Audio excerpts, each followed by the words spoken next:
اللہ تعالیٰ کا بے انتہا فضل و احسان ہے. اس نے ہمیں سرکار دو عالم نور مجسم راحت قلب و سینہ جن کا معطر پسینہ صلی اللہ تعالیٰ علیہ وسلم کی امت میں پیدا فرمایا اور ہمیں آپ کا امتی ہونے کا فخر و شرف عطا فرمایا. ساتھ ہی ساتھ اہل سنت و جماعت سے وابستہ کیا اور ہمیں آپ کا امتی ہونے کا فخر عطا فرمایا. اور ہمیں رجب المرجب عطا کیا جس میں حضور علیہ الصلاۃ والسلام کو اللہ تعالیٰ نے معراج جیسا معجزہ اور معراج جیسی شان مرتبہ عطا کیا. وہ معجزہ جو ساری کائنات میں کسی کو نہیں دیا. کسی نبی کو یہ معجزہ عطا نہیں ہوا. کسی نبی کو اتنا قرب خاص عطا نہیں ہوا جتنا اپنے حبیب محمد مصطفیٰ صلی اللہ تعالی علیہ وسلم کو عطا کیا گیا. خواتین، قبل اس کے کہ میں کچھ معراج کے بارے میں کچھ کہوں، پہلے بیان سننے کا طریقہ کیا ہے یہ بتانا چاہتا ہوں. صرف یہ بیان سننے کا ہی طریقہ نہیں، گھروں میں اپنے بچوں کو اسکول کے لیے اور جو ہے انسٹیٹیوٹ جہاں بھی جاتے ہیں کچھ سیکھنے کے لیے جاتے ہیں تو اس کے لیے بھی یہی طریقہ ہے. یہ کیا طریقہ ہے؟ یہ اللہ تعالیٰ قرآن مجید میں یہ طریقہ بیان فرماتا ہے. یہ میرا بیان کردہ طریقہ نہیں بلکہ خدا تعالیٰ کا بیان کردہ طریقہ. کیا ہے کہ اللہ فرماتا ہے لمن کان لہ قلب والقى السمع ان فی ذلک لذکری لمن کان لہ قلب والقى السمع وهو شہید. قرآن میں نصیحت ہے اس کے لیے جسے قلب ہے اور وہ اپنی سماعت کو رکھ دیا اور وہ دیکھنے والا ہے. قرآن میں نصیحت اس کے لیے ہے جسے شوق ہونا، دل ہونا ہے. اب ہم یہاں پر بیٹھے ہیں تو شوق سے سننا ہے. سب سے پہلی بات شوق. اگر شوق نہیں تو ہمارے کان ہمیں دیکھتے رہیں گے، سنتے رہیں گے، آنکھ دیکھتے رہیں گے، پھر بھی کچھ سمجھ میں نہیں آئے گا. اللہ تعالیٰ فرماتا ہے کہ سب سے پہلے شوق ہو، سب سے پہلے دلچسپی ہو، سب سے پہلے انٹرسٹ ہو. پھر فرماتا ہے وَأَلْقَى السَّمْعَ، اور اپنے کانوں کو، اپنی سماعت کو جو مقرر ہے، جو بیان کرتا ہے، جو سکھاتا ہے، جو ٹیچر ہے، جو لیکچرر ہے، جو اوریٹر ہے، اس کے سامنے رکھ دے. یعنی اگر کوئی پاس میں بلائے کہ کچھ چاہیے کیا تو وہ اس کی بات پر دھیان نہ دے، وہ اس پر جو ہے نظر نہ دوڑائے بلکہ جو کہتا ہے اسی کو سنتا رہے. پھر اللہ فرماتا ہے وَهُوَ شَهِيدٌ، اور جو بیان کرتا ہے اسے وہ دیکھتا رہے. تو قرآن میں بھی اسی کے لیے نصیحت ہے. یہی طریقہ اسکول کے جو سلیبس ہے اس کو سیکھنے کا بھی ہے. جب ٹیچر کوئی سکھائے تو اسی کو دیکھنا ہے، اسے انٹرسٹ ہونا چاہیے اور اسی کو سننا ہے، بازو والے کو نہیں سننا. یہ اپنے بچوں کو بھی سکھانا چاہیے تاکہ وہ اسکول میں اچھے سے پڑھائی کریں. تو بیان سننے کا طریقہ یہ ہے. تو خواتین، اللہ تعالیٰ قرآن مجید میں معراج کا ذکر فرماتا ہے اور فرماتا ہے سبحان الذی اسری بعبدہ، پاک ہے وہ ذات جو لے گئی اپنے بندے خاص کو رات کے ایک حصے میں، لیلا من المسجد الحرام الی المسجد الاقصی، رات کے ایک حصے میں مسجد حرام سے مسجد اقصی تک. لنریہ من آیاتنا انہ هو السمیع البصیر، تاکہ ہم انہیں اپنی نشانیاں دکھائیں، بے شک وہی دیکھنے والا، وہی سننے والا ہے. تو خواتین، اللہ تعالیٰ فرماتا ہے یہ کب ہے معراج؟ معراج 11 نبوی کو ہوئی. 11 نبوی کو، ہجری نہیں. ہجری کیلنڈر وہ ہے جو رسول اللہ صلی اللہ علیہ وسلم مکہ مکرمہ کو چھوڑ کر، مکہ مکرمہ سے ہجرت کر کے مدینہ منورہ کو پہنچے، تو مائگریٹ کر کے مدینہ منورہ گئے. تو جب مدینہ منورہ پہنچے اس وقت سے جو کیلنڈر سٹارٹ ہوا، جو تاریخ، جو جدول سٹارٹ ہوا، اسے کہتے ہیں ہجری کیلنڈر. اس سے پہلے کیا حساب ہوتا تھا؟ اعلان نبوت سے جب رسول اللہ صلی اللہ علیہ وسلم نے کوہ پاران پہ کھڑ کے کہا کہ قولوا لا الہ الا اللہ تفلحوا، کہو نہیں ہے کوئی معبود سوائے اللہ کے، تم فلاح پا جاؤ گے. جب حضور نے یہ کہا، اعلان نبوت کیا اور فرمایا کہ میں محمد رسول اللہ ہوں، میں اللہ کا رسول ہوں، محمد اللہ کے رسول ہیں، تو اس وقت سے لے کر ہجرت تک جو زمانہ گزرا، جو مہینے گزرے، جو سال گزرے، جو دن گزرے، اسے کہتے ہیں نبوی سال. اس سے پہلے عام الفیل کیلنڈر تھا، یعنی ہاتھی کا زمانہ، جب ابرہا کعبہ مکرمہ زادہ اللہ شرف و تعظیمہ کو ڈھانے کے لیے ہاتھیوں کو لے کر آیا، تو عربوں کے لیے بہت اچنبھت کرنے والی چیز تھی، بہت امیز کرنے والی چیز تھی، حیران کرنے والی چیز تھی کہ کیا لے کر آ گیا ہے یہ. تو انہوں نے اس وقت کو ایک کیلنڈر بنایا کہ عام الفیل، ہاتھی کا زمانہ. تو اس سے کیلنڈر کا حساب رکھتے تھے. جب اعلان نبوت ہوا تو نبوی سال شمار ہونے لگا. تو 11 نبوی سال اعلان نبوت کے بعد 11 سال بعد حضور کو اللہ تعالیٰ نے معراج جیسا معجزہ عطا کیا کہ حضور کو اللہ اپنے بارگاہ اقدس میں دعوت دے کر بلاتا ہے. ناظرین، 11 نبوی میں رجب کی 27ویں رات، شب دیجور یعنی اماواس کی رات، اس وقت کوئی چاند نہیں تھا، یعنی چاند نظر نہیں آتا تھا اس رات. تو اس رات کو حضور علیہ الصلوۃ والتسلیم اپنے چچا زاد بہن ام ہانی رضی اللہ تعالی عنہا کے گھر میں آرام فرما. تو اللہ نے کہا کہ اے جبریل، جاؤ میرے پیارے مصطفیٰ کو میری دعوت دو، میرے بارگاہ میں لے کر آؤ، مجھ سے ملاقات، میں ان سے ملاقات کرنا چاہتا ہوں، جاؤ لے کر آؤ. تو حضرت جبرائیل امین گئے. حضور علیہ الصلوۃ والسلام حضرت ام ہانی رضی اللہ تعالی عنہا کے گھر میں آرام فرما ہے، محو خواب ہیں، سو رہے ہیں. حضرت جبرائیل امین دروازے سے کھٹکھٹا کر نہیں آئے، ایسے ہی جو ہے اندر گھر میں جو ہے ظاہر نہیں ہوئے، بلکہ آنا چاہتے تھے تو دروازہ کھٹکھٹانا ضروری تھا. لیکن انہوں نے کیا کیا، چھت میں سوراخ کر کے اندر اترے. چھت میں سوراخ کر کے اندر اترے. وہ ظاہر ہو جا سکتے تھے، اللہ تو ملائکہ کو اتنی قوت دیتا ہے کہ کہیں بھی وہ ظاہر ہو جائیں، کہیں بھی پرکٹ ہو جائیں، کہیں بھی اپنا اظہار کر دیں کہ خود وہاں پر موجود ہو جائے. یا یہ بھی کر سکتے ہیں کہ دروازہ کھٹکھٹائیں، لیکن انہوں نے ایسا نہیں کیا، بلکہ چھت میں سوراخ کر کے اندر اترے. تو اس کی وجہ کیا ہے؟ حضرت جبرائیل علیہ السلام جو سلطان الملائکہ ہیں، عالم ملکوت کے سلطان ہیں، تمام ملائکہ کے سردار، انسانات جتنے ہیں اس سے 10 گنا زیادہ کون ہے؟ جنات. اور جنات سے زیادہ 10 گنا یا اس سے زیادہ ملائکہ ہیں. ان سب کے سردار، نوری مخلوق، لا یعصون اللہ ما امرهم ویفعلون ما یؤمرون، اللہ کی معصیت نہیں کرتے جو اللہ نے انہیں حکم دیا، اور وہ کام کرتے ہیں جو اللہ انہیں حکم دیتا ہے. کبھی گناہ سرزد نہیں ہوا، کبھی اللہ کی نافرمانی نہیں.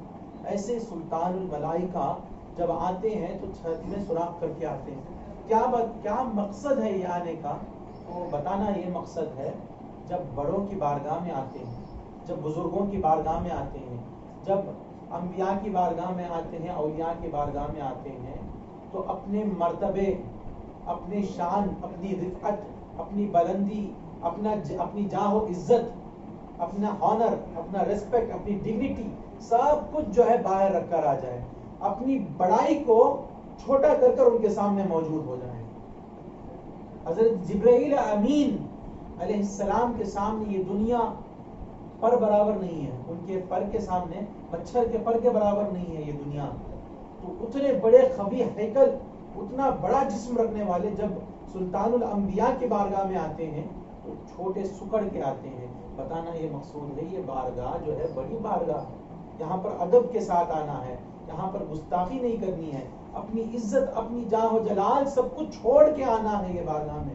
اسی طرح بزرگوں کے بارگاہ میں بھی ایسے ہی آنا ہے کہ جب پہنچتے ہیں تو سب کچھ چھوڑ چھاڑ کے اپنی عزت کو سب باہر رکھ کر ان کے پاس آئے. تبھی علم ملے گا، تبھی حکمت ملے گی، معرفت ملے گی.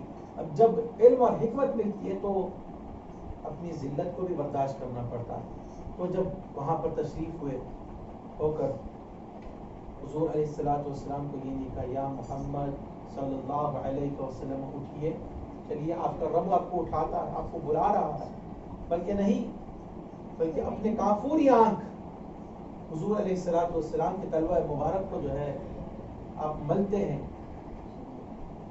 یہ جبرائیل علیہ السلام کو کتنی بڑی تمنا ہوگی کہ کتنے بڑے زمانے سے، وعلیکم السلام، کتنی مدت سے جو ہے یہ تمنا کی ہوگی کہ حضور علیہ السلام کے قدمہ مبارک کو اپنے آنکھ ملے. اللہ نے کہا کہ اے جبریل، آپ وہ موقع آ گیا ہے، جاؤ اپنے میرے محبوب کے تلووں کو تمہارے آنکھ ملو، جاؤ. تو جبریل علیہ السلام اپنے تلووں کو، حضور علیہ السلام کے تلووں کو، پیارے مبارک تلووں کو، پیارے پیارے تلووں کو، روشن تلووں کو اپنے آنکھ رگڑتے ہیں، پلکیں رگڑتے ہیں. اس ٹھنڈک سے حضور صلی اللہ علیہ وسلم کی نیند بیدار ہوتی ہے. کہا کہ حضور، اللہ تبارک و تعالی آپ کو یاد کر رہا ہے، آپ کو بلا رہا ہے، آپ سے ملاقات کرنا چاہ رہا ہے. کہا ٹھیک ہے. تو آپ کو حضور علیہ السلام کو حضرت ام ہانی رضی اللہ تعالی عنہا کے گھر سے کعبۃ اللہ میں حتیم کو لے گئے. حتیم اس مقام کو کہتے ہیں. پہلے جب اسماعیل علیہ السلام کعبۃ اللہ کو جب بنائے تو اس کی شکل ایسی تھی. اب جب ہم دیکھتے ہیں تو چار کونی نظر آتا ہے کعبۃ اللہ، اس کے اطراف جو ہے ایک یو ٹائپ نظر آتا ہے. تو جب وہ یو ٹائپ کے ساتھ جو ہے کعبۃ اللہ کو ملائیں گے تو چار کونی ہو گیا، پھر یو، ایسا تھا کعبۃ اللہ، یعنی اس طرح چار کونی ہے، پھر یہاں سے ایسے یو تھا. چار کونی نہیں تھا جب اسماعیل علیہ السلام بنائے. تو اسی طرح جب پھر طوفان آ گیا، طوفان آنے کے بعد جو ہے پھر بنایا گیا. پھر جب قریش جب پھر سے کعبۃ اللہ کی تعمیر کرنا چاہے تو ان کے پاس حلال کمائی بہت کم تھی. تو انہوں نے کیا کیا، چار کونی کعبۃ اللہ بنا دیا اور باقی جو جگہ چھوڑی اس کو حتیم بنا دیا. حتیم کہتے ہیں ٹوٹا ہوا. تو اس حتیم کے مقام پر حضور صلی اللہ علیہ وسلم کو لٹایا گیا. آپ پر اونگنی طاری ہوگی. تو حضور صلی اللہ علیہ وسلم کا شق صدر ہوا. شق صدر یعنی سینے کو چاک کیا گیا، یہاں ہنسلی کی ہڈی سے یہاں تک چاک کر کے قلب مبارک کو نکالا گیا اور دو تشت، وعلیکم السلام، دو تشت لائے گئے سونے کے تھال میں، ایک میں علم اور ایک میں حکمت رکھا گیا. وعلیکم السلام. تو آب زمزم سے قلب مبارک دھو کر علم اور حکمت آپ کے قلب میں ڈالا گیا. اس کا مطلب یہ نہیں کہ حضور صلی اللہ علیہ وسلم کو علم اور حکمت کی کمی تھی، بلکہ یہ امت کو بانٹا جانے والا علم و حکمت تھا کہ یہ حضرت ابو حنیفہ کو دے دو، یہ حضرت ابو بکر کو دے دو، یہ عمر فاروق کو دے دو، یہ عثمان غنی کو دے دو. یہ تمام امت میں بٹنے والا حکمت تھا، علم اور حکمت تھا. پہلے سے ہی حضور علیہ السلام کو اللہ نے علیم اور حکیم بنا کر بھیجا. تو ناظرین، پھر آپ کو اٹھایا گیا اور آپ کے لیے براق بھیجی. براق وہ سواری ہے جو گدھے سے تھوڑا بڑا اور خچر سے تھوڑا چھوٹا ہوتا ہے، پس قد کا ہوتا ہے، بہت سفید، برق سے بنا، چمکیلا، بہت سفید. تو اس پر حضور علیہ السلام کو سوار کیا گیا. تو براق جو ہے حضور اس پر سوار ہو رہے ہیں. یہ جب اسے پتا چلا تو وہ جو ہے مچلنے لگا، وجد کرنے لگا. تو جبرائیل امین نے کہا کہ اے براق ٹھہر جاؤ، کیا تجھے حیا نہیں ہے؟ سید الانبیاء ہیں، اس پر بیٹھنے والے ہیں. تو براق تھم گیا اور پسینہ پسینہ ہونے لگا. پھر حضور علیہ السلام اس پر سوار ہونے کے بعد جو ہے مسجد حرام سے مسجد اقصی کی طرف نکلے. مسجد حرام اس کو کہتے ہیں، یعنی کعبۃ اللہ کو جو مسجد ہے کعبۃ اللہ کے اطراف، اس کو مسجد حرام کہتے ہیں. وہاں سے مسجد اقصی کی طرف یعنی بیت المقدس، جہاں پر حضرت سلیمان علیہ السلام نے مسجد بنائی، مسجد اقصی جو فلسطین میں یروشلم میں ہے، اس کو مسجد اقصی کہتے ہیں. تو حضور علیہ السلام براق پر سوار ہوئے. سوار ہو کر براق نکلی. براق کی تیزی کتنی تھی؟ جہاں تک براق کی نگاہ جاتی وہاں تک اس کا قدم جاتا. جہاں تک براق کی نگاہ جاتی وہاں تک قدم جاتا. اگر حضور علیہ الصلوۃ والسلام کی نگاہ کا معاملہ ہوتا تو سیدھے عرش معظم تک پہنچنا ہوتا. یہ حضور کی نگاہ کا مقام نہیں ہے بلکہ براق کی نگاہ جہاں تک جاتی ہے وہاں تک اس کا قدم جاتا ہے. تو اس کی تیزی وہی آج کے زمانے میں مسجد حرام سے مسجد اقصیٰ کی مسافت، اس کے ڈسٹینس، اس کی جو ہے ٹریولنگ ڈسٹینس جو ہے 1238 کلومیٹر 1238 کلومیٹر کی مسافت ہے. اور فلائٹ جب جاتی ہے تو 4000 کلومیٹر سپیڈ سے جاتی ہے. کئی ہزار کلومیٹر سپیڈ سے فلائٹ جاتی ہے.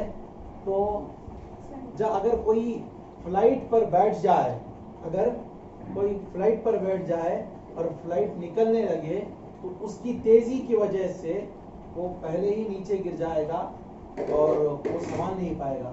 لیکن مصطفیٰ علیہ الصلوۃ والسلام براق پر سوار ہیں.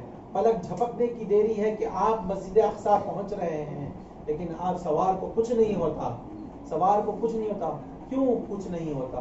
کیونکہ حقیقت میں مصطفیٰ صلی اللہ علیہ وسلم نور ہے. نور کی تیزی کے سامنے براق کی تیزی بالکل کم ہے.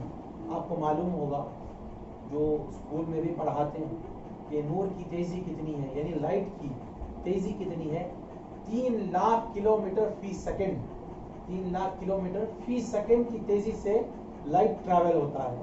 تو حضور کی تیزی اس سے زیادہ ہے. تو براق کی تیزی حضور کی تیزی سے بہت کم ہے. تو اس لیے حضور بڑے آرام سے جو ہے مسجد اقصیٰ کی طرف پہنچنے لگے. تو مسجد اقصیٰ پہنچے. مسجد اقصیٰ سے پہلے مدینہ طیبہ میں روکا گیا. جبریل امین نے کہا کہ یا محمد صلی اللہ علیہ وسلم اتریے اور اس مقام پر 2 رکعت نماز پڑھیں. اس مقام پر 2 رکعت نماز پڑھیں. حضور نے پوچھا کہ یہ کیا مقام ہے؟ کہا کہ یہ طیبہ ہے، یہ صرف ہے. یہ مقام آپ کو ہجرت کر کر یہاں پر آنا ہے، آپ کے امتیوں کو ہجرت کر کر یہاں پر آنا ہے. حضور اترتے ہیں 2 رکعت نماز پڑھتے ہیں. حضور اترتے ہیں 2 رکعت نماز پڑھتے ہیں. پھر حضور صلی اللہ علیہ وسلم براق پر سوار ہو گئے. پھر براق نکلا اور پلک جھپکنے سے پہلے جو ہے وادی بیضاء میں پہنچ گیا. وہاں پر موسیٰ علیہ السلام کی قبر انور ہے. بخاری شریف میں ہے. حضور علیہ الصلوۃ والسلام فرماتے ہیں مررت بقبر موسیٰ فاذا هو قائم يصلي، کہ میں قبر موسیٰ پہ سے گزرا تو میں نے دیکھا کہ وہ قبر میں نماز پڑھ رہے ہیں، کھڑ کے نماز پڑھ رہے ہیں. جو یہ کہتے ہیں کہ انبیاء جو ہے انتقال کے بعد، پردہ فرمانے کے بعد جو ہے مٹی میں مل گئے، معاذ اللہ ثم معاذ اللہ. دیکھیں حضور علیہ الصلوۃ والسلام فرما رہے ہیں، بخاری شریف کی حدیث ہے کہ میں نے قبر موسیٰ پہ سے گزرا تو میں نے دیکھا کہ وہ مسجد قبر میں کھڑ کے نماز پڑھ رہے ہیں. قبر میں سو رہے ہیں نہیں، قبر میں آرام کر رہے ہیں، کروٹیں بدل رہے ہیں نہیں، بلکہ کھڑ کے نماز پڑھ رہے ہیں، اللہ کی عبادت کر رہے ہیں. اللہ نے کتنی قوتیں عطا کی ہیں، وہاں پر بھی اللہ کی عبادت کر رہے ہیں. تو پھر حضور علیہ الصلوۃ والسلام وہاں سے نکلتے ہیں، پھر آگے بڑھتے ہیں. تو اس مقام پر کوہ طور پر جا کر حضور رکتے ہیں. تو حضرت جبریل امین نے کہا کہ یہاں پر اتری اور 2 رکعت نماز پڑھی. حضور یہ کیا مقام ہے؟ کہا کہ طور کا مقام ہے. یہاں پر موسیٰ علیہ الصلوۃ والسلام کو اللہ تعالیٰ نے اپنے دیدار سے مشرف فرمایا تھا اور آپ کی تجلی کی تھی. تو حضور 2 رکعت نماز پڑھتے ہیں. پھر وہاں سے پھر جاتے ہیں دوسری جگہ بیت الاحمر، بیت اللحم میں، جہاں پر عیسیٰ علیہ السلام پیدا ہوئے. وہاں پر 2 رکعت نماز پڑھنے کو کہا جاتا ہے. 2 رکعت نماز پڑھتے. اب لوگ پوچھتے ہیں کہ حضور کو معلوم نہیں کیا، علم غیب نہیں کیا؟ حضور کو اتنا بھی نہیں معلوم کہ طیبہ کیا ہے، علم موسیٰ علیہ السلام کی خبر کیا ہے، کوہ طور کیا ہے، بیت اللحم کیا ہے؟ یہ نہیں معلوم کہ تم کہتے ہو کہ علم غیب ہے، علم غیب ہے. تم حضور کو پکڑتے ہو، ہم اللہ کو پکڑتے ہیں. تم اسی بات پہ حضور پر اعتراض کرتے ہو، چلو ہم اللہ پہ اعتراض کرتے ہیں، تمہاری بات کو لیتے ہیں. اللہ قرآن مجید میں فرماتا ہے کہ موسیٰ علیہ السلام کوہ طور پر گئے. اللہ فرماتا ہے وما تلک بیمینک یا موسیٰ, اے موسیٰ تمہارے سیدھے ہاتھ میں کیا ہے, تمہارے سیدھے ہاتھ میں کیا ہے. موسیٰ علیہ السلام فرماتے ہیں ہی عصایا, یہ میری لاٹھی ہے, اتوکأ علیہ, میں اس پر ٹیکا لیتا ہوں, واخش بها علی غنمی, اور میں اپنے جانور اپنے بھیڑوں پر اپنے بکریوں پر پتے جھڑاتا ہوں, وفیہا ولی فیہا معارب اخرى, اور میرے بہت سے کام اس سے نکلتے ہیں. اللہ کو نہیں معلوم کہ کیا ہے اس میں, اللہ کو نہیں معلوم کہ ان کے ہاتھ میں کیا ہے, اللہ کو علم غیب نہیں, اللہ نہیں جانتا. کیا مطلب, جانتا ہے مگر پوچھتا ہے کہ تمہیں معلوم ہے یا نہیں. اسکول میں پرچہ دیتے ہیں, کوسچن پیپر دیتے ہیں, کہ بتاتے ہیں کہ کس نے جو ہے لائٹ کو ڈسکور کیا, کس نے ٹیلی فون ڈسکور کیا. تو کیا پرچہ دینے والے ٹیچر کو نہیں معلوم؟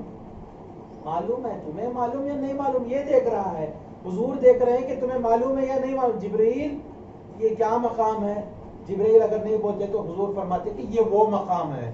تو معلوم ہے یا نہیں معلوم یہ دیکھ رہے ہیں. تو اللہ تعالیٰ بھی اسی طرح دیکھ رہا ہے, اور یہاں پر بات چیت کرنا چاہ رہے ہیں تاکہ جبرائیل کا بھی دل بہلتا رہے. جبرائیل کی بھی تمنا ہوگی کہ سلطان الانبیاء سے میں بات کرتا رہوں, اسی لیے سلطان الانبیاء بولتے ہیں جبرائیل یہ کیا ہے, وہ کیا ہے, وہ کیا ہے, جنت میں یہ کیا ہے, وہ کون لوگ تھے, یہ سب حضور پوچھتے ہیں تاکہ جبرائیل کی تمنا پوری ہو جائے. جس طرح اللہ تعالیٰ موسیٰ علیہ السلام کی تمنا ہمیشہ اللہ سے لگی رہتی ہے کہ اللہ سے بات کریں. جب اللہ پوچھتا ہے کہ اے موسیٰ تمہارے ہاتھ میں کیا ہے, تو موسیٰ علیہ السلام یہ کہہ کر خاموش نہیں ہوتے کہ میرے ہاتھ میں عصا ہے, بلکہ موسیٰ علیہ السلام کہتے ہیں کہ یہ میرا عصا ہے, میں اس پر ٹیکا لیتا ہوں, میرے جانوروں پر پتے جھڑاتا ہوں, میرے بہت سے کام اس سے نکلتے ہیں. کیا مطلب, ایک جواب دے کے خاموش ہو جاتے نہیں, بلکہ اللہ سے بات کرنا چاہتے ہیں. اللہ سے بات کرنا چاہتے ہیں, یہ اللہ جانتا ہے کہ میرے کلیم میرا موسیٰ جو ہے مجھ سے محبت بے انتہا کرتے ہیں اور مجھ سے بات کرنا چاہتے ہیں, ان کی تمنا کو پوری کرتے ہیں. اس لیے اللہ پوچھتا ہے کہ یہ کیا ہے. اسی طرح جبرائیل امین کی تمنا کو حضور پوری کر رہے. جب یثرب میں اترتے ہیں تو پوچھتے ہیں, مدینہ منورہ میں اترتے ہیں تو پوچھتے ہیں وہ یہ کون سا مقام ہے. جب موسیٰ علیہ السلام کی خبر پہ اترتے ہیں تو پوچھتے ہیں یہ کون سا مقام ہے. جب طور پہ پہنچتے ہیں تو پوچھتے ہیں یہ کون سا مقام ہے. جب بیت اللحم میں پہنچتے ہیں تو پوچھتے ہیں کہ یہ کون سا مقام ہے. جب جنت کی سیر کرتے ہیں, دوزخ کی سیر کرتے ہیں, تو لوگوں کو دیکھتے ہیں تو پوچھتے ہیں کہ یہ کون سا مقام ہے, یہ کیا ہے, تاکہ جبرائیل کی تمنا پوری ہو جائے. پھر حضور علیہ السلام بیت المقدس پہنچتے ہیں, وہاں پر تمام انبیاء اکرام جو ہے موجود ہیں اور سب کہہ رہے ہیں. تمام انبیاء کو اللہ تعالیٰ وہاں پر پہنچا دیا. حضرت ابراہیم بھی ہیں, حضرت موسیٰ بھی ہیں, حضرت ہارون ہیں, حضرت عیسیٰ علیہ السلام, حضرت داؤد ہیں, حضرت سلیمان ہیں. تمام انبیاء 1,24,000 کم و بیش انبیاء اکرام وہاں پر موجود ہیں. سب ایک لفظ ایک زبان ہو کر کہہ رہے ہیں مرحبا اہلا وسہلا مرحبا, اہلا وسہلا مرحبا. آپ خوش آمدید کر کر حضور کو جو ہے بلا رہے ہیں, سب آگے بڑھا رہے ہیں. حضور آگے بڑھتے ہیں, سب جو ہے کہتے ہیں کہ آپ ہماری امامت کریں, آپ ہماری امامت کریں. ہماری تمنا ہے کہ ہم آپ کے پیچھے ہم آپ کے پیچھے جو ہے نماز پڑھیں, آپ کے مقتدی بن کر نماز پڑھیں. تو حضور آگے بڑھتے ہیں اور 2 رکعت نماز پڑھاتے ہیں. تو پھر حضور علیہ السلام کو 2 پیالے لائے جاتے ہیں. 2 پیالے, ایک میں شراب اور ایک میں دودھ. حضور علیہ السلام کو دیا گیا کہ 2 میں سے کوئی ایک پیالہ لے لو. حضور علیہ السلام دودھ پیتے ہیں. تو حضرت جبرائیل کہتے ہیں کہ یا رسول اللہ صلی اللہ علیہ وسلم, اگر آپ یہ دودھ کے بجائے شراب لے لیتے تو آپ کی امت گمراہ ہو جاتی. آپ نے دودھ لیا ہے تو آپ کی امت کو علم اور حکمت دیا جائے گا. تو حضور صلی اللہ علیہ وسلم دودھ نوش فرماتے. یہ جو مسجد حرام سے مسجد اقصی تک کا سفر تھا, یہ تمام لوگوں کو بآسانی بخوبی سمجھ آ جاتا ہے, کیونکہ یہ اللہ تعالیٰ نے ڈیٹیل بتایا ہے. لوگوں کی ذہنی سطح کے برابر, لوگوں کی مائنڈ سیٹ, ان کی جو ہے دماغوں کے برابر جو ہے اللہ نے بتایا ہے. تو اس واقعے کو کہتے ہیں اسراء. اسراء کہتے ہیں رات میں سیر کرنا. سیر تھوڑی دیر کا ہوتا ہے, رات میں سیر تھوڑی دیر کا ہوتا ہے. تو اللہ کہتے ہیں کہ سیر کرنا, تو اسراء کہتے ہیں. اس کو ماننا فرض ہے, ماننا فرض ہے. جو اس اسراء کو جسمانی معراج کو نہیں مانتا مسجد حرام سے مسجد اقصی تک تو وہ کافر ہے, دائرے اسلام سے خارج ہے. تو اس کو ماننا فرض ہے. پھر حضور علیہ الصلوۃ والسلام کو معراج ہوئی. معراج کہتے ہیں ایک نورانی سیڑھی, زینا, نورانی زینا سٹیپس, وہ اتارا گیا, اس پر حضور علیہ الصلوۃ والسلام چڑھے, تو اس کو کہتے ہیں معراج. یہاں سے مسجد اقصی سے پہلے آسمان تک جو سیڑھی رہی اس کو کہتے ہیں معراج. پھر پہلے آسمان سے 7ویں آسمان تک جو ہے اس کو کہتے ہیں اعراج. اعراج مطلب بلندی. تو وہ فرشتوں کے پروں پر حضور صلی اللہ علیہ وسلم جانے لگے. 7ویں آسمان سے سدرۃ المنتہا تک جو حضور علیہ الصلوۃ والسلام گئے جبریل امین کے پر اس کو کہتے ہیں عروج. یہ جو ہے اس کو ماننا ضروری ہے. تو لوگ یہ کہتے ہیں کہ حضور علیہ الصلوۃ والسلام خواب میں معراج ہوئی, حضور کو خواب میں معراج ہوئی, جسمانی معراج نہیں ہوئی. لیکن یاد رکھیں کہ اللہ تعالیٰ فرماتا ہے سبحان الذی اسریٰ بعبدہ, پاک ہے وہ ذات جو لے گئے اپنے بندے خاص کو لیلا من المسجد الحرام, رات کے ایک حصے میں مسجد حرام سے مسجد اقصی. اگر خواب میں ہوتا تو یہ نہیں کہتا کہ بندے کو, کیونکہ اگر صرف جسم جاتا تو اسے کہتے ہیں, صرف جسم ہوتا تو اسے کہتے ہیں لاش, صرف جسم کو لاش کہتے ہیں, اور صرف روح کو روح کہتے ہیں. روح اور جسم کے مرکب کو, دونوں کے مجموعے کو, دونوں کے کمبینیشن کو کہتے ہیں بندہ. بندہ تو بندے کو لے گیا, تو یعنی حضور علیہ الصلوۃ والسلام کی معراج جو ہے جسم اقدس کے ساتھ ہوئی. اور لے جانے والا, اگر کیا عجب بات ہے, کیا حیرانی کی کیا بات ہے. اگر میں جاتا تو کہتے کہ تم کیسے وہاں پر پہنچ گئے, تم اتنے بیکار, خطا کار, سیاہ کار, لاچار, تم کیسے جا سکتے ہو, امپاسبل, ناممکن سی بات ہے. ہم یہ مانتے ہیں آج کل کہ نیل آرمسٹرانگ جو ہے چاند پہ گیا, یعنی چاند پر ایٹماسفیئر پار کر کے جانے کے لیے جو ہے کتنی اسپیڈ کی ضرورت ہے, 40,000 کلومیٹر فی گھنٹہ, 40,000 کلومیٹر پر آور کی اسپیڈ سے اس ایٹماسفیئر سے نکلنا ہے. تو وہ جاتا ہے تو مانتے ہیں کہ نیل آرمسٹرانگ گیا, اس کے ساتھ دوسرا گیا ایڈوین بس گیا, اس کے ساتھ تیسرا کولن گیا. تو یہ مانتے ہیں کہ یہ جا سکتا ہے, یہ جا کر آ گیا. جب مصطفیٰ جاتے ہیں تو تمہیں اعتراض کا پہلو کیوں نکل آتا ہے؟ اور جانے والے مصطفیٰ تمام کائنات کو جو حضور علیہ الصلوۃ والسلام کے ہاتھوں میں دے دیا اللہ تعالیٰ نے, وہ مصطفیٰ صلی اللہ علیہ وسلم جاتے ہیں. مالک کل نے آپ, خالق کل نے آپ کو مالک کل بنا دیا. خالق کل اللہ تعالیٰ حضور علیہ الصلوۃ والسلام کو مالک کل بنایا, تمام قوتیں آپ کو دے دیا اللہ تعالیٰ نے. تو آپ جاتے ہیں تو اعتراض کی بات کیا ہے؟ یہی قرآن مجید میں اللہ فرماتا ہے, سلیمان علیہ السلام کا واقعہ. سلیمان علیہ السلام فرماتے ہیں یا ایھا الملأ ایکم یاتینی بعرشھا قبل ان یاتونی مسلمین, کہ اے میرے اسمبلی والوں, اے میرے درباریوں, کہ تم میں سے کون ملکہ سبا بلقیس علیہ السلام کے عرش کو یعنی تخت کو لے آئے گا اس سے پہلے کہ وہ میرے اوپر ایمان لا کر مسلمان بن کر میری بارگاہ میں آئے. تو قال عفریت من الجن انا آتیک بہ قبل ان تقوم من مقامک, ایک خبی ہیکل عفریت جن نے کہا کہ میں لے کر آتا ہوں کہ اس وقت سے پہلے جب آپ یہ اسمبلی ختم کر کے جانے سے پہلے میں لے کر آ جاؤں گا. اسمبلی کتنے گھنٹے کی ہے کسے معلوم, تو وہ اسمبلی ختم ہونے سے پہلے لے کر آ جاؤں گا. وَإِنِّي عَلَيْهِ لَقَوِيٌّ أَمِينٌ, میں جو ہے اس پر قوت بھی رکھتا ہوں اور امانت دار بھی ہوں, میں لے کر آ جاؤں گا. سلیمان علیہ السلام نے کہا کہ نہیں, مجھے اور جلدی چاہیے. قال الذي عنده علم من الكتاب انا آتيك به قبل ان يرتد اليك طرفك, اور انہوں نے کہا جس کے پاس کتاب کا تھوڑا علم تھا, کتاب کا یعنی آسمانی کتاب کا. حضرت سلیمان علیہ السلام کے زمانے میں زبور کا تھوڑا علم تھا. انہوں نے کہا, حضرت آصف بن برقیہ, یہ حضرت سلیمان علیہ السلام کے پرائم منسٹر, انہوں نے کہا کہ میں لے کر آتا ہوں اس سے پہلے کہ آپ کی نظر جو ہے آپ کی طرف لوٹے. مجھ پر آپ جب تک میں آپ کی نظر کرم مجھ پر رہے گی مجھے وہ قوت ملے گی کہ میں لے کر آ جاؤں گا. مجھ پر میرے پاس کوئی قوت نہیں ہے, میں عاجز ہوں, مستر ہوں, میں قوت نہیں رکھتا ہوں. اگر آپ کی نظر کرم مجھ پر بنی رہے تو میں لے کر آ جاؤں گا. وہی جن نے کہا کہ میں قوت رکھتا ہوں, امانت دار ہوں, میں لے کر آتا ہوں. اس نے انانیت دکھائی, کہا کہ بیٹھ جاؤ, تم نہیں, مجھے کوئی اور لے کر آ. تو حضرت سلیمان علیہ السلام کے جو امت کے ولی ہیں وہ جب کہتے ہیں عاجزی کے ساتھ کہ میں لے کر آؤں گا, جب تک آپ کی نظر کرم مجھ پر بنی رہے گی, آپ کی نظر کرم مجھ پر بنی رہے گی تو اللہ تعالیٰ مجھے وہ قوتیں عطا کرے گا کہ میں آپ کی نظر آپ کی طرف پلٹ, یعنی پلٹ جھپکنے سے پہلے میں لے کر آ جاؤں گا. اسی طرح وہ لے کر آ جاتے ہیں.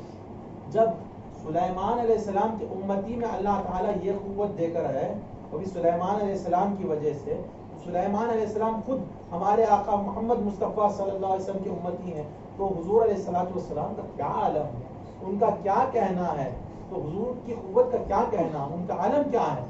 تو حضور علیہ السلام جاتے ہیں تو حیرانی کی بات کیا ہے, اگر میں جاؤں آپ مجھے لے جائیں تو جو ہے حیرت کی بات ہے, لیکن لے جانے والا خود خدا تعالی.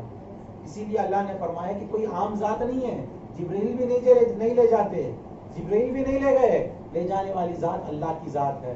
فرمایا سبحان الذی اسریٰ بعبدہ, پاک ہے وہ ذات اللہ تعالیٰ کی جس نے اپنے بندہ خاص کو لے گیا من المسجد الحرام الی المسجد الاقصی, مسجد حرام سے مسجد اقصی کی طرف. تو خواتین یہ رہا اسراء, یعنی سیر کرنا.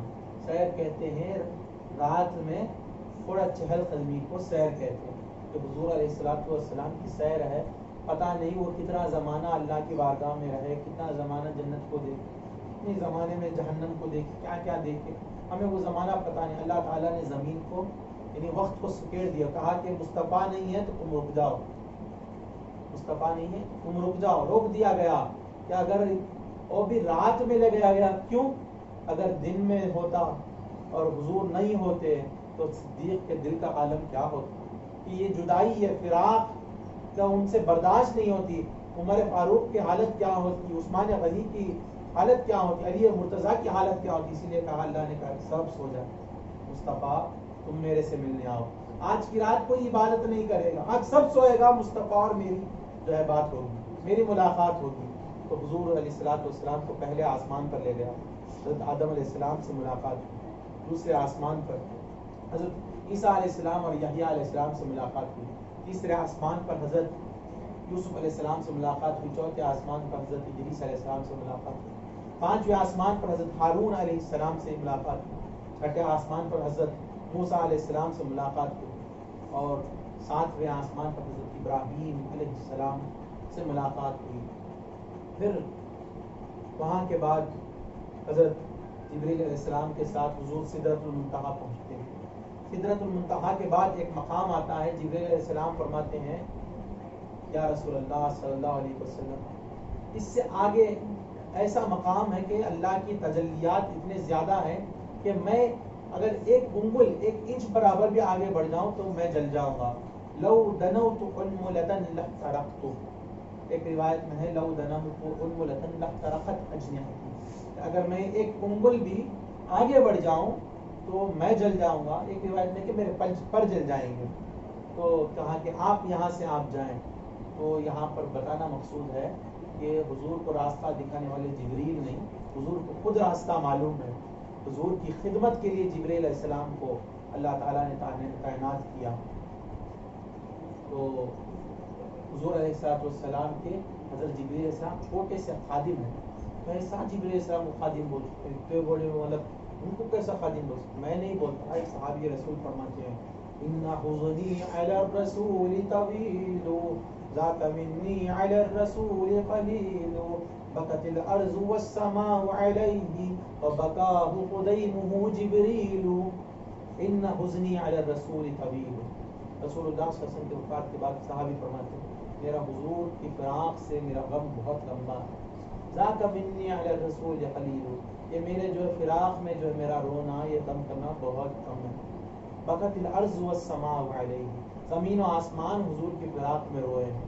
وبکاہ قدیمہ جبریل, اور حضور علیہ السلام کے چھوٹے خادم حضرت جبریل علیہ السلام بھی ان پر روئے ہیں.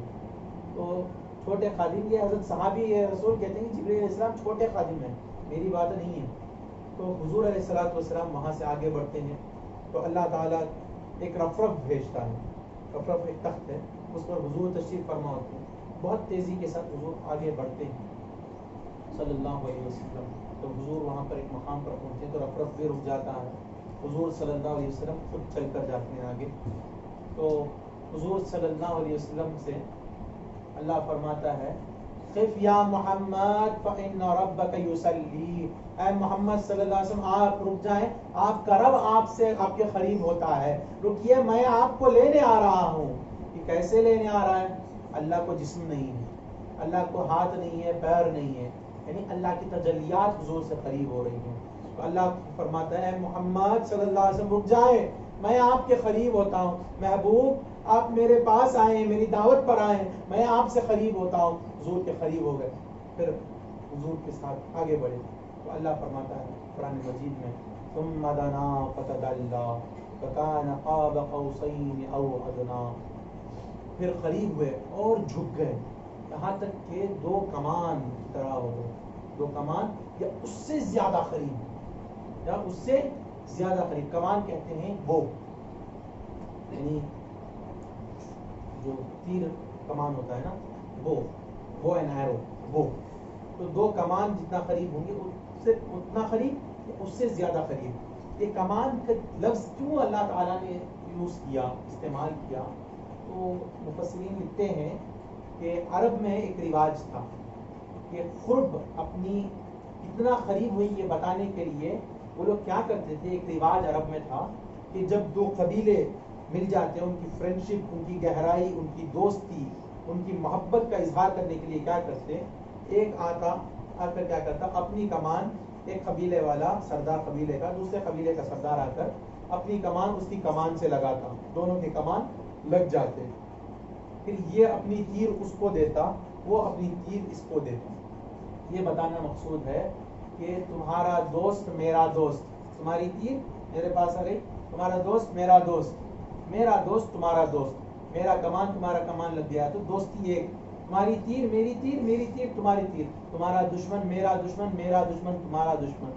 تو اللہ تعالیٰ بھی یہاں فرماتا ہے ثم دنا فتدلی فکان قاب قوسین او ادنا, کہ وہ حضور قریب ہو گئے یہاں تک کہ قاب قوسین یا اس سے زیادہ قریب ہو گئے. بتانا مقصود ہے مصطفیٰ تم سے جو محبت کرے وہ ہم سے محبت کرتا ہے, ہم سے جو محبت کرتا ہے وہ تم سے محبت کرتا ہے, تم سے جو دشمنی کرتا ہے وہ ہم سے دشمنی کرتا ہے, ہم سے جو دشمنی کرتا ہے وہ تم سے دشمنی کرتا ہے. تمہاری دشمنی ہماری دشمنی ہے, ہمارے سے دشمنی ہے, تم سے محبت ہم سے محبت ہے. یہ تمہارا یہ قرب جو ہے اللہ تعالیٰ بتانا چاہتا ہے.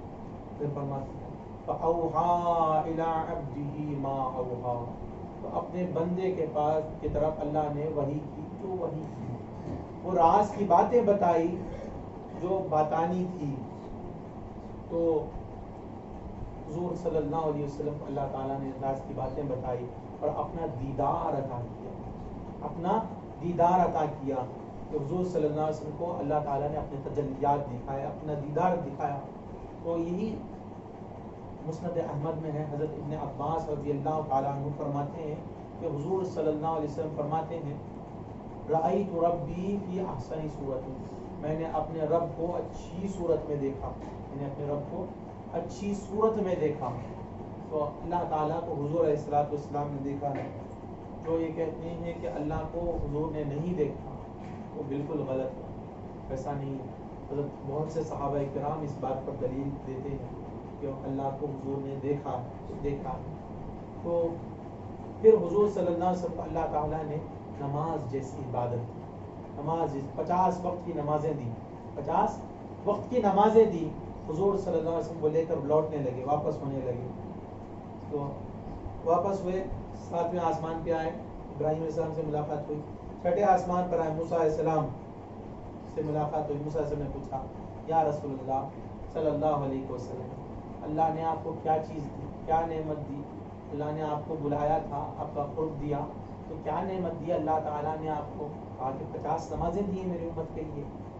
تو فرمایا کہ دیکھیے میری امت سے بنی اسرائیل سے تجربہ ہے مجھے، آپ کی امت اتنی نمازیں نہیں پڑھ سکتی، جائیے کم کرا کریں۔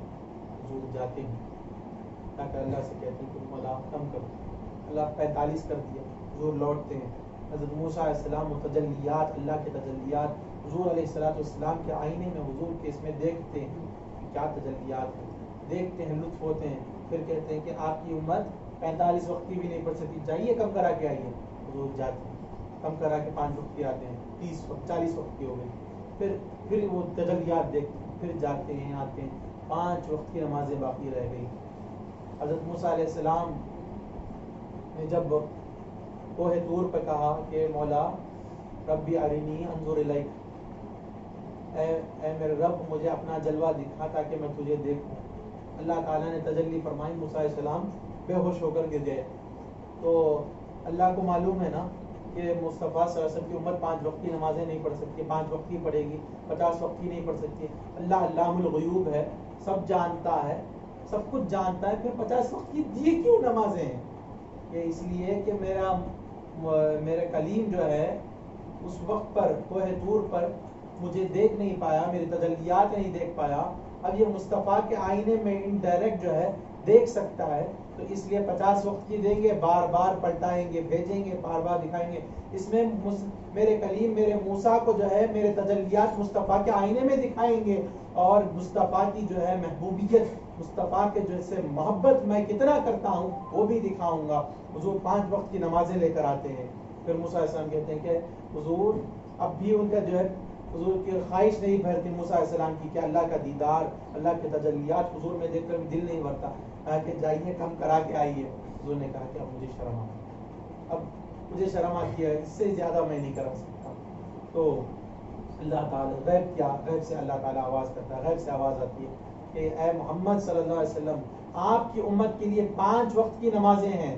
اللہ تعالیٰ اتنا سخی ہے، اتنا جواد ہے، اتنا کرم نواز ہے، اتنا کرم کرتا ہے کہ جو دیتا ہے واپس نہیں لیتا۔ نمازیں 5 وقت کی لیکن ثواب 50 وقت کا۔ یہ حضور علیہ السلام کا صدقہ، حضور کے صدقہ طفیل میں اللہ تعالیٰ ہمیں یہ دیا، یہ نعمت 5 وقت کی نمازیں، یہ بہت کچھ ہے۔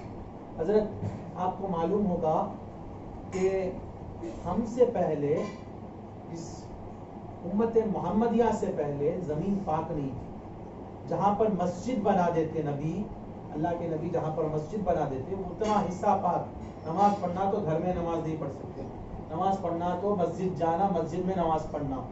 دوسرا جس طرح اب ہم نماز پڑھنا ہے، کہیں بھی پاک زمین دکھی نماز کے لیے اللہ اکبر بول کے کھڑے ہو جاتے ہیں، لیکن پچھلی امتوں میں یہ نہیں تھا، نماز پڑھنا تو مسجد جانا۔ ان کے لیے 5 وقت کی نمازیں نہیں، ان کے لیے کسی کو عصر کی نماز، کسی امت کو جو ہے ظہر کی نماز، کسی امت کو مغرب کی نماز، کسی امت کو فجر کی نماز، کسی کو عشاء کی نماز، ہمیں 5 وقت کی نمازیں ہیں۔ یہ کیا ہے؟ یہ موسیٰ علیہ السلام اللہ کے دیدار کے لیے تڑپتے ہیں، اللہ کے دیدار کے لیے ترستے ہیں، تو حضور کی امتیوں کا بھی یہی عالم ہوگا۔ اس لیے اللہ نے کہا مصطفیٰ تمہارے صدقے، تمہارے طفیل سے ہم تمہاری امتیوں کو بھی معراج بخشتے ہیں۔ 5 وقت کی معراج ہم بلا بلا کے دیتے ہیں، بلا بلا کے دیتے ہیں، جہاں چاہے وہاں دے رہے ہیں۔ یہ نہیں کہ موسیٰ علیہ السلام کو اللہ دیدار کے لیے کوہ طور پر بلایا، ہمیں جب اذان ہوتی ہے، نماز کا وقت ہوتا ہے، مسجد جانا ہے، اگر مسجد نہیں تو جہاں چاہے وہاں کھڑے ہو جائیں، نماز کے لیے کھڑے ہو جائیں تو اللہ کا دیدار ہو جاتا ہے۔ اللہ پر حضور علیہ السلام فرماتے ہیں الصلاۃ معراج المؤمنین، نماز ایمان والوں کی معراج ہے، نماز ایمان والوں کی معراج ہے، جہاں کھڑے ہو جائیں نماز کے لیے معراج ہو جاتی ہے، اللہ کا دیدار ہو جاتا ہے، اللہ سے باتیں ہو جاتی ہیں۔ دیگر لوگوں کو یہ نصیب نہیں تھا، حضور کے صدقے طفیل میں ہمیں نصیب ہے، جہاں چاہے کھڑے ہو جائیں، اللہ سے بات کرنے لگیں۔ یہ بات چیت اللہ سے جو ہے ہوتی ہے، اللہ کی باتیں سننا ہے تو قرآن پڑھیں، اللہ سے بات کرنا ہے تو نماز پڑھیں، اللہ سے بات کرنا ہے تو نماز پڑھیں۔ معراج ہے ایمان والوں کے لیے، اور اللہ نے حضور کے صدقے طفیل میں تمام زمین کو جو ہے پاک اور مسجد بنا دیا۔ حضور فرماتے ہیں صلی اللہ علیہ وسلم کہ جعلت لی الارض مسجدا وطہورا، میرے لیے زمین کو مسجد اور پاک بنا دیا گیا. جہاں کھڑے مصطفیٰ صلی اللہ علیہ وسلم کے غلام امتی وہاں پر کھڑے ہو کر اللہ سے معراج کر لے, اللہ کا دیدار کر لیں, اللہ سے باتیں کر لیں.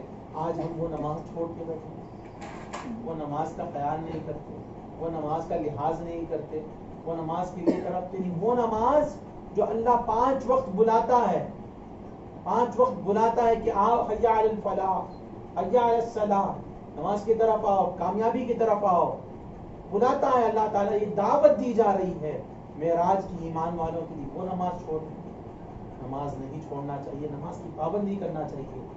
یہ سوچ کے نماز پڑھیں کہ ہم نماز پڑھتے ہیں تو اللہ سے باتیں ہیں, ہم نماز پڑھتے ہیں تو ہماری معراج ہوتی ہے. وہ معراج جو دیگر لوگوں کو نہیں ملی, دیگر امتیوں کو نہیں ملی, ہمیں 5 وقت نماز میں مل رہی ہے, 5 وقت دعوت کے ساتھ مل رہی ہے.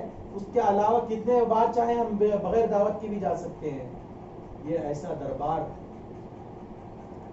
یہ تمام عالم کے مالک خالق کا دربار ہے. اگر کسی کو کسی پرائم منسٹر کے, کسی منسٹر کے, کسی کاؤنسلر کے گھر میں آنا جانا ہو جائے تو خود پر فخر کرتا ہے اور بار بار جانے آنے لگتا ہے. جب وہ دعوت دے دے تو نہیں کاؤنسلر کے گھر جانا ہے, ٹائم ہو رہا ہے, جا کر وہاں پہ دعوت. کتنی پابندی. اللہ رب العزت مصطفیٰ کا خدا وہ بلا رہا ہے صلی اللہ علیہ وسلم, تو کتنی پابندی کرنی چاہیے. نمازوں کی پابندی بے حد ضروری ہے. نماز کے بغیر کوئی چارہ نہیں ہے, نماز بے حد ضروری ہے. یہ نماز حضور کو بھی معاف نہیں. ہمیں 5 وقت کی نماز فرض ہے ہم پر, مصطفیٰ صلی اللہ علیہ وسلم پر 6 وقت کی نماز فرض ہے. تہجد بھی فرض ہے حضور پر, تہجد بھی فرض ہے. تو حضور کو وہ نماز معاف نہیں ہوئی تو ہمیں کیسے معاف ہو سکتی ہے. تو نماز معاف نہیں ہے. اور حضور وہ بلندیوں پر پہنچ کر بھی, وہاں پر اللہ اور حضور کا ملاقات ہوئی, وہ بلندی پر پہنچ کر بھی اپنی عبدیت کا اظہار کر رہے ہیں, اپنا بندہ بتا رہا ہے اللہ تعالیٰ کے فَأَوْحَىٰ إِلَىٰ عَبْدِهِ مَا أَوْحَىٰ, تو اپنے بندے کی طرف وحی کی باتیں کی. تو حضور وہاں پر بھی بندے رہے. بندہ کیا ہے, عبدیت کا اظہار کیا ہے, نماز میں سجدے میں رکھ دینا سر, تو وہ بندے کی یہ ہے. تو نماز نہیں چھوڑنا چاہیے. اللہ تعالیٰ قرآن مجید میں فرماتا ہے کہ فَخَلَفَ مِن بَعْدِهِمْ خَلْفٌ أَضَاعُوا الصَّلَاةَ وَاتَّبَعُوا الشَّهَوَاتِ, کہ فَسَوْفَ يُلْقَوْنَ غَيًّا, کہ ان کے بعد ایک نااہل لوگ, ناخلف لوگ جو ہے ان کے بعد آئیں گے, نماز کو ضائع کر دیں گے, یعنی وقت پہ نماز نہیں پڑھیں گے یا نماز ہی چھوڑ دیں گے. وَاتَّبَعُوا الشَّهَوَاتِ, اپنے خواہشات کو کی اتباع کریں گے, یعنی ٹی وی دیکھنا, سنیما دیکھنا, ڈرامے دیکھنا, اس کی چغل خری کرنا, دوسروں پر بہتان تراشی کرنا, دوسروں پر الزام لگانا, یہ کاموں میں مشغول ہو جائیں گے. فَسَوْفَ يُلْقَوْنَ غَيًّا, ان قریب انہیں اللہ تعالیٰ جہنم کی وادی غی میں ڈال دے گا. وہ وادی غی جس سے جہنم خود پناہ مانگتی ہے. تو نماز کو چھوڑنا بے حد برا ہے. نماز کی پابندی کریں گے. اللہ فرماتا ہے قرآن مجید میں ان الصلاۃ تنہی عن الفحشاء والمنکر, بے شک نماز جو ہے روکتی ہے بے حیائی سے اور منکرات سے, یعنی جو اللہ تعالیٰ نے جن کاموں سے روکا ہے اس سے روکتی ہے. تو نماز کی پابندی بے حد ضروری ہے. نماز کی پابندی کریں. یہ نماز کی پابندی یہ سب کب آئے گی, ہمیں کب آئے گی, جب ہمیں خوف خدا ہوگا, جب اللہ کا خوف ہوگا, اللہ سے محبت ہوگی, اللہ سے محبت ہوگی, اللہ سے خوف ہوگا, تو یہ سب پابندی, شریعت کی پابندی یہ سب آئے گی. نہیں کا تو پابندی نہیں, کیا بے پرواہ ہے, کیونکہ تو معلوم ہی نہیں کہ اللہ کا غضب کتنا ہے, اللہ کی ناراضگی کی شکل جو ہے جہنم جیسی عذاب ہے, تو نہیں معلوم, اس لیے جب بے پرواہ ہیں. جب جہنم کے آگ مزہ چکیں گے تو تب پتہ چلے گا کہ کیا ہو رہا ہے. تو علم حاصل کرنا بے حد ضروری ہے. تو اللہ کی محبت کیا ہے, اللہ کسی سے قریب ہوتے ہیں, اللہ کا قرب حاصل کرتے ہیں, تو کیا ملتا ہے, علم حاصل کریں گے تو پتہ چلے گا. بخاری شریف میں اللہ تعالیٰ فرماتا ہے, یہ حدیث قدسی ہے, لا يزال العبد يتقرب إلي بالنوافل حتى أحبه فإذا أحببته فكنت سمعه الذي يسمع به وبصره الذي يبصر به ولسانه الذي ينطق به ويده التي يبطش بها ورجله التي يمشي بها. کہ اللہ فرماتا ہے, حدیث قدسی ہے, حدیث قدسی اس حدیث کو کہتے ہیں کہ اللہ تعالیٰ فرماتا ہے، لیکن قرآن مجید میں نہیں ہوگا، یہ حدیث کی کتاب میں رہے گا، اور حضور صلی اللہ علیہ وسلم کہیں گے کہ اللہ فرماتا ہے. قرآن میں نہیں، حدیث میں ہے، حدیث قدسی، یعنی اللہ فرماتا ہے. کیا ہے؟ بندہ مسلسل میرے سے قریب ہوتا ہے. کیسے؟ نوافل کے ذریعے، نوافل عبادتوں کے ذریعے، کبھی صدقہ و خیرات کے ذریعے، کبھی حسن سلوک کے ذریعے، کبھی اچھے اخلاق کے ذریعے، کبھی نمازوں کے ذریعے، کبھی روزوں کے ذریعے، کبھی صدقات کے ذریعے بندہ قریب ہوتا جاتا ہے. کبھی رشتہ داروں کے ساتھ صلح رحمی کے ذریعے، رشتہ داروں کے ساتھ اچھا سلوک کے ذریعے قریب ہوتا جاتا ہے، یہاں تک کہ میں اس سے محبت کرنے لگتا ہوں. جب میں اس سے محبت کرتا ہوں تو اس کے کان بن جاتا ہوں جس سے وہ سنتا ہے، تو اسے تمام لوگوں کی آوازیں سنائی دیتی ہیں. اور وہ بصر الذی یبصر بہ، اور اس کے آنکھ بن جاتا ہوں جس سے وہ دیکھتا ہے، اور اس کے ہاتھ بن جاتا ہوں جس سے وہ پکڑتا ہے، اس کے پیر بن جاتا ہوں جس سے وہ چلتا ہے، اس کی زبان بن جاتا ہوں جس سے وہ بات کرتا ہے. جب اللہ جس کی زبان بن جاتا ہے تو وہ جو بولتا ہے تو کن کہلاتا ہے، یعنی ہو جا تو ہو جاتا ہے. تو شفا مل گئی تو کسی کو شفا مل جاتی ہے. اس کا کہنا ہوتا ہے کہ شفا بھی مل جاتی ہے. اس کا کہنا ہوتا ہے کہ لوگوں کی مشکلات دور ہو جاتے ہیں.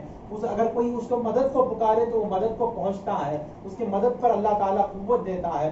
لوگوں کی دور دور سے آوازیں سنتا ہے. اگر کوئی دور سے پکارتا ہے تو وہ دیکھتا ہے، کیونکہ اللہ تعالیٰ اس کی آنکھ بنتا ہے، کان بنتا ہے، ہاتھ بنتا ہے، پیر بنتا ہے، یعنی اس میں قوتیں دے دیتا ہے. تو اللہ سے محبت ہو، اللہ محبت کرنے لگے، ہم عبادت، ہم محبت کریں گے تو اللہ محبت کرے گا، تو اللہ کا قرب ملے گا، قرب ملے گا. تو یہ سب ملے گا. یہ سب کیسے پتہ چلے گا؟ علم حاصل کرنا، نالج گین کرنا، اسلام کی نالج کہ فرائض کیا ہیں، واجبات کیا ہیں، سنتیں کیا ہیں، سنت مؤکدہ کیا ہے، سنت غیر مؤکدہ کیا ہے، حرام کیا ہے، حلال کیا ہے، مکروہ تحریمی کیا ہے، مکروہ تنزیہی کیا ہے، اباحت کیا ہے. یہ سب جاننا بے حد ضروری ہے.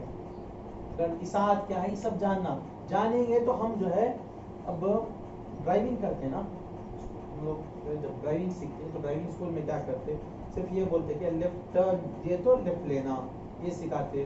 سیدھا جاؤ تو سیدھا جاؤ، یہ سکھاتے. کیا نہیں، وہاں پر کیا کرتے، کبھی نو انٹری ڈال کر تو نہیں جانا، کبھی جو ہے ہیڈلس ہیں وہ تو ہیڈلس کے جو ہے یہ کرنا، کبھی پن روڈ ہے تو اس کو کیسے پہچاننا. یہ ریسٹرکشنز بھی بتاتے ہیں، یہاں پر کیا کرنا ہے کیا نہیں کرنا ہے بتاتے ہیں. اگر کیا نہیں کرنا بول دیے، یہ نہیں بتائے، صرف کرنا بتائے تو کیا ہوگا؟ ایکسیڈنٹ ہو جائے. اسی لیے جو کرنا ہے وہ بھی سیکھنا ہے، جو نہیں کرنا وہ بھی سیکھنا بے حد ضروری ہے. حضور علیہ الصلوۃ والسلام فرماتے ہیں طلب العلم فریضۃ علی کل مسلم، علم کا حاصل کرنا جس حد تک اس پر فرض ہے، ہر مسلمان پر فرض ہے. اگر کوئی بڑا ہو جاتا ہے شخص، بڑی ہو جاتی ہے عورت، تو اس پر نماز کے فرائض جو ہے، نماز کے بارے میں علم حاصل کرنا ضروری ہے. جب رمضان المبارک قریب آ رہا ہے تو روزوں کے مسائل جاننا ضروری ہے. مالدار ہو گئے، زکوٰۃ کے مسائل جاننا ضروری ہے. حج کو جا سکتے ہیں تو حج کے مسائل سیکھنا ضروری ہے. ہم مارکیٹ میں لیتے خریدتے ہیں نا، تو بزنس کے مسائل بھی جاننا ضروری ہے. تو ہمیں جس حد تک سیکھنا ہے فرض ہے اتنا سیکھنا بے حد ضروری ہے. شریعت کا علم حاصل کرنا ضروری ہے. جو حرام ہے کیا حرام ہے کیا حلال ہے یہ بھی جاننا ضروری ہے. تو علم حاصل کریں. حضور علیہ السلام فرماتے ہیں کہ ان الرجل، کہ بندہ من سلک طریقا یطلب فیہ العلم سلک اللہ بہ الی الجنہ وان الملائکۃ لتضع اجنحتها رضا لطالب العلم، کہ جو علم حاصل کرنے کے لیے راستہ طے کرتا ہے تو اللہ تعالیٰ اسے جنت کی طرف لے جاتا ہے. یعنی علم حاصل کرنا، علم دین حاصل کرنا، در حقیقت جنت کے راستے پر چلنا، جنت کے راستے پر چلنا ہے. اور ملائکہ، نوری مخلوق، اب ہم کوئی کسی کو پروٹوکول دینا ہے، کسی کی عزت افزائی کرنا ہے، کسی کو ریسپیکٹ کرنا ہے، تو ہم کیا